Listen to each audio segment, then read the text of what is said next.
In today's video, we are going to show you how to stop Waze on your iPhone, whether it's still running in the background, giving directions you don't need, or draining your battery.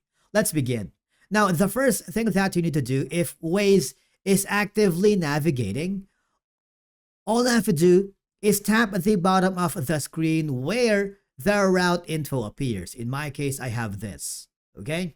You see, there should be an option that says stop or close. This will immediately stop directions and the voice guidance.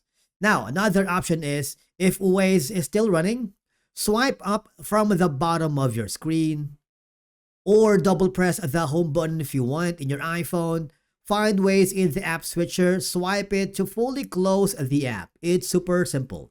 Now, it ensures it's no longer running in the background.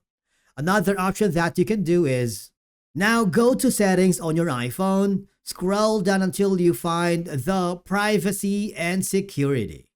Click on it and then tap the location services and then find Waze on the list. Now I want you to set it to never or while using the app. Okay? This stops Waze from running location services when you are not using it.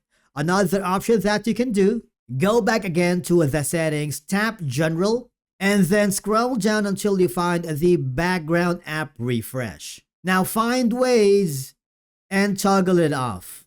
This helps you save battery and prevents unnecessary activity. And basically that's it for today's video on how to stop Waze on your iPhone completely. If you found it helpful, do not forget to hit the like button, subscribe to our channel, and we will see you again in the next video.